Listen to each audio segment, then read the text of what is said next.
no so no puba na pam puba na pam ye me ne number be 2 jana nkofo wa pam bi edi amomo yo the custom boss no yeah design ni mu no yeah what and say we say me share Friday on Friday wedding let's have some traditional vibes fe papa ewo honum rich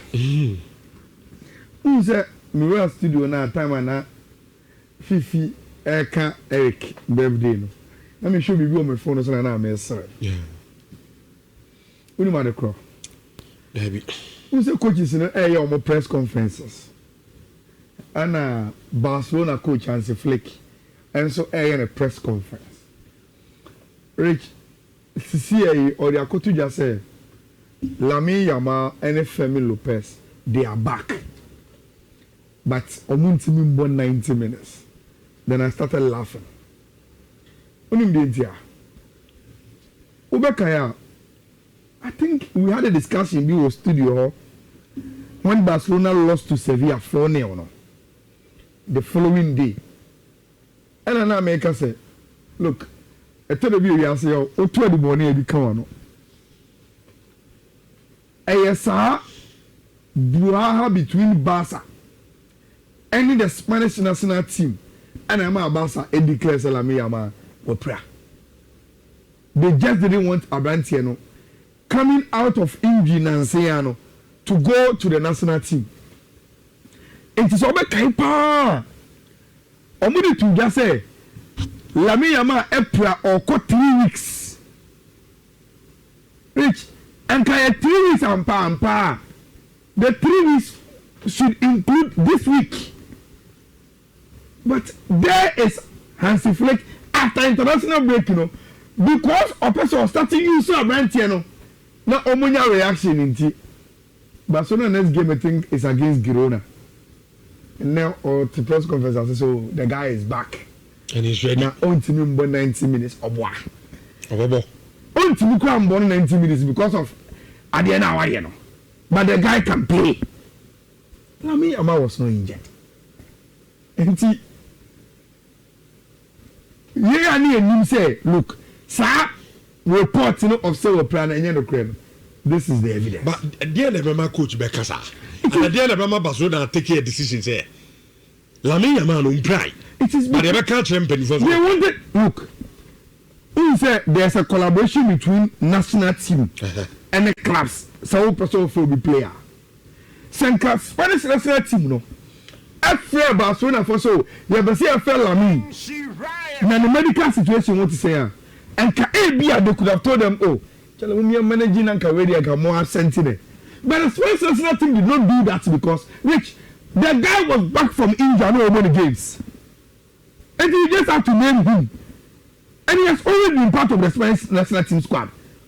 Name him this time around, De La Fonte Kwana say, yeah, King, and about Barcelona call a press conference.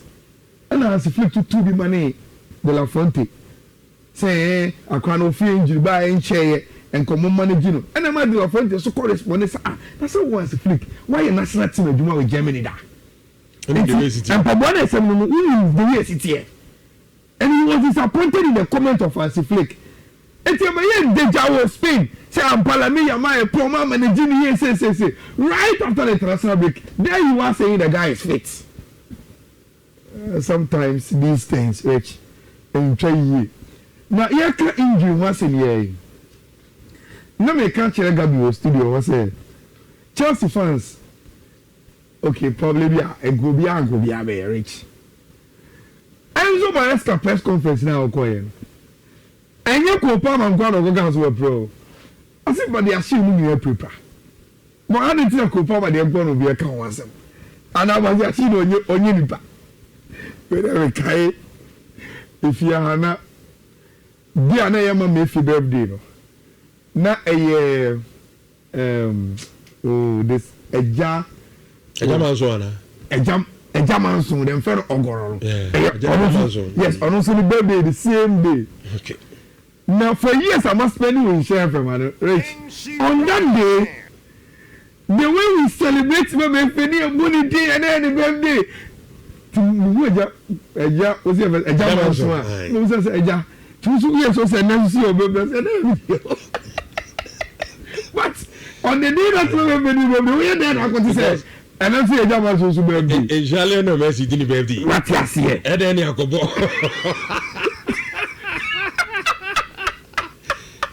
asebu enya ko power nko na pra but it introduced me to the topic now if you discuss no. Look, one Jurgen Klopp mo echo father to me say the physical congestion in football say am pam wasa man kan na so bia ye no ho nyatwem say eye issue a which it will come back to all of us. I so be to the area hey one ton na obeka ni say mo be to no chira. And when club was saying say Charlie sir match say kikabo international break international competitions any sir pre-season tournament we no ebeku players no oh controversies Charlie mu nya no mu jo musika let them play they are entertainers sika ni mo say outrageous I no crap why we say washa injuries is a too much. First, not players, but 96. Say players play too much. Too much. We are kicked now. We caught now. We are back now. We caught. That is the reason why today, which first, you know, teams were able to plan with some squad clearly, but then, which because of the injury, physical loss, you know, obviously also being the squad. Squad they need to send a bit proud. No, be about the one of I don't think I say this is in Arsenal by League, you know. They've gone through Sahara and they say, oh my God, this is squad no more. Look, so what will be the solution, Rich? Because physical congestion, you know, and now the age. Almost had to be clear account. So, how do we find a solution there? Me feel say the number of players in that is expanding. Good. And players are to register for a club. No? Yes. Now, Nancy BBC report say top European clubs, including some Premier League clubs, which I say they want solution to it, and this is the proposed solution. So you increase it, see a bon gamer. You increase substitution to 6. Okay. Into see a bon matter. Who are going to say ube change maku 6. Say about this at least you'll be able to manage players in the road now a warm so. They are yet to push through Saudi way to implement it. And me assure Rich, they have a very, very good case. Very, very good case.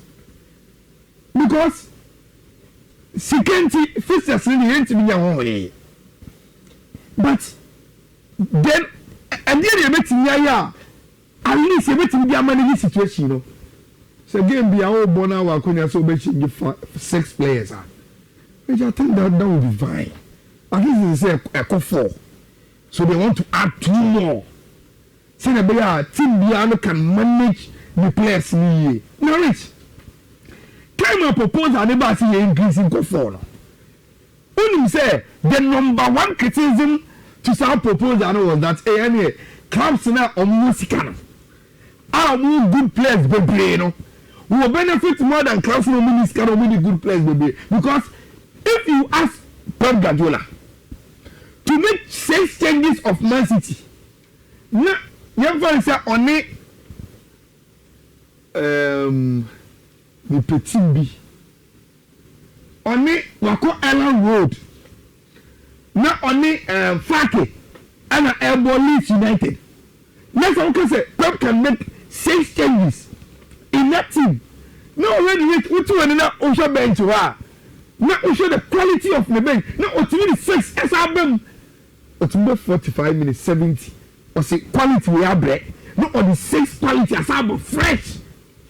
That was what the lower clubs and the smaller clubs were saying. Say or more. But Rich, I think baby I know my quality. We must give in.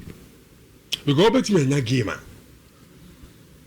player no the regular player na obo de bia no the assistant no ono so ba no so be pra yes enti bia sa position no yembo game no na wo obi a ho am ani mbo biem and so obi on board that position da no kobo yes because in that game 2 of your players on the board that position we na bra and you see the basis of this proposal from these clubs and they said young managers no the flexibility to rotate the squad as much as possible and with and if boy rich obi are obsessed about results if I am supposed to get you results and still be able to manage the squad no to stay healthy throughout the season I think say this is a very very good solution and I will back this on any day say you increase substitutions and 6 before next answer no which I will way into the conversation now say echo so England but let me start from here maybe this weekend our Anfield Liverpool and Manchester United and everybody anytime me who selfish away which a kind of university days because those were the times these fixtures not a what it pa but which certain obiana say you see a dominus so the so ntakache which esa which see a ko fini see a ko he boa apart from whom you Manchester United supporters no obia ka bi atama you because na only dominance na too much na you obia which certain it was easy on campuses arguments for Manchester United me to come out and say hey, we are the biggest club we are the most successful in England obiampom dey o kan nkabi but which time emre Sunday no be ahead of Liverpool Man U and of Sky I say Liverpool versus Manchester United who is the biggest club trophy comparison which tell my name school so we get here and say we will get to this level now you ever compare Liverpool to Manchester United trophy comparison can you the gap now look at it league titles 2020 Liverpool have a touch Manchester United when it comes to league titles I am winning we never dreamt of it Champions League European Cup 6-3 FA Cup 8-13 League Cup 10-6 then Europa League and more Makanyina which today Liverpool have 52 major trophies Manchester United have 47 and Yankan will say this numbers now without community shield because community shield here just a curtain raiser it's a rich because maybe a terminal there 15 years ago we never knew say we could get here and Liverpool will have a say in saying say trophies may be a team about the biggest club in the most successful which the attention will tend to almost in this picture now me is with Mohamed Salah issue no which himself season here time as Saudi for no esta say omo prepare some Salah no sanka Salah can some person can Liverpool beton the only thing Liverpool Salah uncle was that Salah himself didn't come and say I want to leave and with the mention Liverpool which ultimately want to consult uncle you can't force Salah out of Liverpool which and you will be nyama e team wa Salah nyeye trophies numbers Mohamed Salah by Liverpool 2017 it means say which was spending 8 years at the club now in the context of Manchester United and Liverpool matches which Obianu a waye goal contribution echi Mohamed Salah. Say the club Everton Man U reach 15 appearances, was 13 goals, 6 assists, 19 goals contribution. Or ahead of Alan Shearer, Thierry Henry, Robbie Fowler, Erling Haaland, and Steven Gerrard. Look at the names. And he said, Liverpool, but Manchester United, which your man to go, Mohamed Salah, but there is a big concern. Which meaning to say, number 3, Mohamed Salah, and I say, as a Premier League, maybe or Tim Chakra, or waiting your breaking records. Because as a today, I'm going to say, which Mohamed Salah all time in the Premier League as a 188 goals. Alan Shearer then the top with 260, 213 from Hurricane, 208 from Abrante Afeno. Those are the only players from one in him. And the extension of 2 years, we are so there and say, so it's 2 years far at this rate. At least. And we are maybe that's raw class. Yes, which we are so second. And which any goes on go. Saoba assist now. When you Ryan Giggs, any other Mohamed Salah is in the top 10 of assists. Until he goes in the assist, I am massive 274 goal involvement. The only player where you be at one club at you know, I am right here for Rooney. But Rich, Nancy no man go. And Senator Fifi compare, which these numbers are worrying. Because me say Liverpool against Chelsea on them Liverpool lose the game now. And come back. Chances need to follow to or no. Which Boni na zugui. So also was screen so in short TV. Baby, I mean, no. Last season, and the other side, this season, which everything is what it. The touches in opposition box, the shots, the chances are all crazy, the goal involvement, the expected goal involvement. The fact. I bet you for the most Subiano, which so compared to your last season at the same time to this season, is so empty. And elite clubs no rich. And why you can say, why competitive environment. So the moment they start to look at the numbers, you know that numbers which they will have room to. So almost have a count. And it will start from you not being untouchable being. And here say Mohamed Salah and Tatian bouncing back, which there will be games you'll be on the bench and you'll be on your happy. And so when you're happier, then you're both in here and say, oh, someone some of them touch a bench, I want to leave. Oh, come some Canada. And they will ask you to leave. Metier from a close to Liverpool source, which they've already planned. Say say Mohamed Salah will leave Liverpool. Now guess one on Coco for Nabesan and I. Why? Like what you say? Yes, I will buy Munich. Wow. They've profiled and said he's the one. I don't know on Bobo. What is it? Oh, rich. On the Bobo Papa. He's a very good player. Left to know. They were doing a nine for born so rich. And see, that is a cool Liverpool apron. The guy, your Crystal Palace game. Oh, you play in the same color. They say, "Go buy and quite a evening." Only say only Bobo. That is a cool Liverpool apron. So one day that Salah will say, "I want to go." Which money buy and for will be cut. They will go for their star player in Michael Olise. Na wababa bishim Eddie Amomo. Yes, I'm mungi kodu na intimate na ye maybe has in common any kotoko so preparation omo ye Friday. Thank God it's Friday nti your four course be a meet me Eddie Amomo. First one no BW 194 1E